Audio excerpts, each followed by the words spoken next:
ആകാശവാണി. നമസ്കാരം. പ്രത്യേക വാർത്താ ബുള്ളറ്റിൻ വായിക്കുന്നത് ജോസ്ന ജോസ്. ഉപരാഷ്ട്രപതി ജഗ്ദീപ് ധൻഖർ നാളെ കേരളത്തിലെത്തും. തിരുവനന്തപുരം കോവളത്ത് നടക്കുന്ന രാജാനഗ പുരസ്കാരദാന ചടങ്ങിനെ അദ്ദേഹം അഭിസംബോധന ചെയ്യും.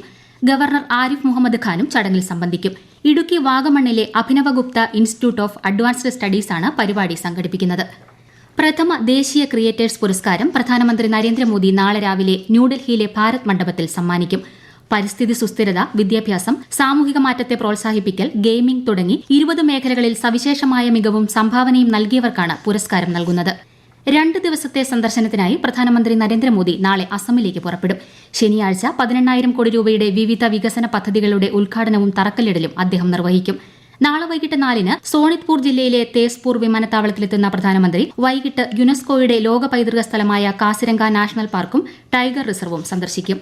ജമ്മു കാശ്മീരിന്റെ വികസനമാണ് കേന്ദ്ര സർക്കാരിന്റെ പ്രഥമ പരിഗണനയെന്ന് പ്രധാനമന്ത്രി നരേന്ദ്രമോദി. ശ്രീനഗറിൽ നടന്ന ചടങ്ങിൽ 6,400 കോടി രൂപയുടെ വികസന പദ്ധതികൾ അദ്ദേഹം നാടിന് സമർപ്പിച്ചു. ഒരു ദിവസത്തെ കശ്മീർ സന്ദർശനത്തിനെത്തിയ പ്രധാനമന്ത്രി വികസിത് ഭാരത് വികസിത് ജമ്മു കാശ്മീർ പരിപാടിയിലും പങ്കെടുത്തു.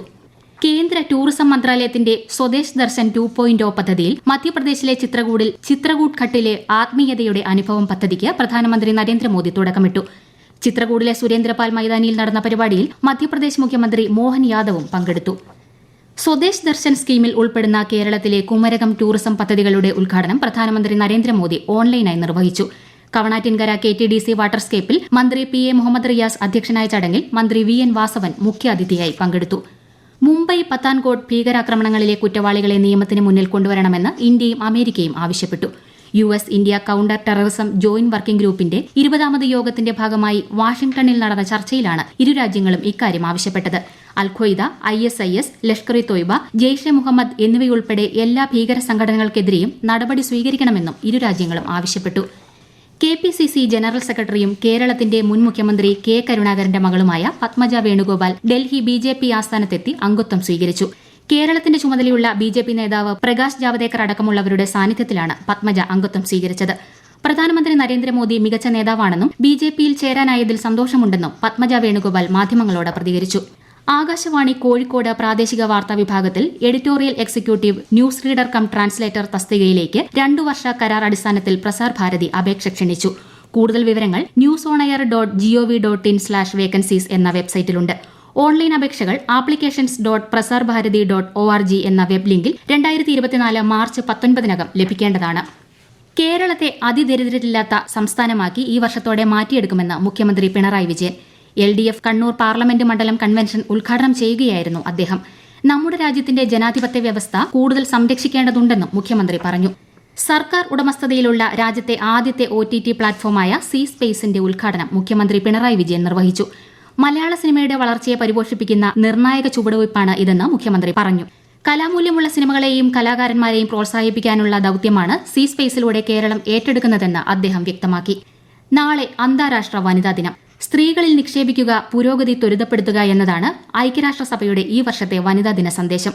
ഉന്നത വിദ്യാഭ്യാസ മേഖലയ്ക്കൊപ്പം തന്നെ തൊഴിൽ മേഖലയിലും സ്ത്രീ പങ്കാളിത്തം ഉറപ്പാക്കുകയാണ് സർക്കാരിന്റെ ലക്ഷ്യമെന്ന് മന്ത്രി വീണ ജോർജ്.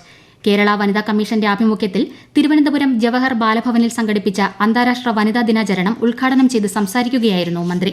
നാളെ മഹാശിവരാത്രി. ശിവക്ഷേത്രങ്ങളിൽ ശിവരാത്രി ആഘോഷത്തിനും ദർശനത്തിനുമുള്ള ഒരുക്കങ്ങൾ പൂർത്തിയായി.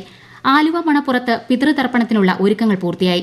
തർപ്പണത്തിനായി തിരുവിതാംകൂർ ദേവസ്വം ബോർഡ് 100ഓളം ബലിത്തറകൾ ഒരുക്കിയിട്ടുണ്ട്. ഹരിത പ്രോട്ടോകോൾ പൂർണ്ണമായും പാലിച്ചുകൊണ്ടായിരിക്കും ശിവരാത്രി ആഘോഷ പരിപാടികൾ.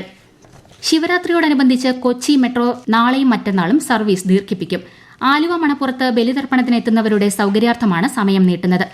ആലുവയിൽ നിന്നും തൃപ്പൂണിത്തറ ടെർമിനലിൽ നിന്നും ഈ ദിവസങ്ങളിൽ രാത്രി 11:30 വരെ സർവീസ് ഉണ്ടായിരിക്കും. 2023-24 വർഷത്തെ കേരള സർവകലാശാല യുവജനോത്സവത്തിന് തിരുവനന്തപുരത്ത് തിരിതെളിഞ്ഞു. പാളയം കേരള യൂണിവേഴ്സിറ്റി സെനറ്റ് ഹാളിൽ നടന്ന ചടങ്ങ് മന്ത്രി V ശിവൻകുട്ടി ഉദ്ഘാടനം ചെയ്തു. ചലച്ചിത്ര നടി നവ്യ നായർ ഉദ്ഘാടന ചടങ്ങിൽ മുഖ്യാതിഥിയായി. വനിതാ പ്രീമിയം ലീഗ് ക്രിക്കറ്റിൽ UP വാരിയേഴ്സ് മുംബൈ ഇന്ത്യൻസിനെ നേരിടുന്നു. ന്യൂഡൽഹിയിലെ അരുൺ ജെയ്റ്റ്ലി സ്റ്റേഡിയത്തിലാണ് മത്സരം. ടോസ് നേടിയ മുംബൈ ഇന്ത്യൻസിന്റെ ബാറ്റിംഗ് പുരോഗമിക്കുന്നു. ഡൽഹി മദ്യനയവുമായി ബന്ധപ്പെട്ട കള്ളപ്പണം വെളുപ്പിക്കൽ കേസിൽ മുഖ്യമന്ത്രി അരവിന്ദ് കെജ്രിവാളിന് പുതിയ സമൻസ് അയച്ച് ഡൽഹി കോടതി. ഈ മാസം 16-ന് കോടതിയിൽ ഹാജരാകാനാണ് കേജ്രിവാളിനോട് ആവശ്യപ്പെട്ടിരിക്കുന്നത്. തുടരെ സമൻസുകൾ അയച്ചിട്ടും ഹാജരാകാത്തതിനാൽ കേജ്രിവാളിനെതിരെ എൻഫോഴ്സ്മെന്റ് ഡയറക്ടറേറ്റ് ഡൽഹി കോടതിയിൽ നൽകിയ പരാതിയെ തുടർന്നാണ് ഉത്തരവ്. പ്രത്യേക വാർത്താ ബുള്ളറ്റിൻ കഴിഞ്ഞു. അടുത്ത വാർത്താ പ്രക്ഷേപണം നാളെ രാവിലെ 6:45-ന്.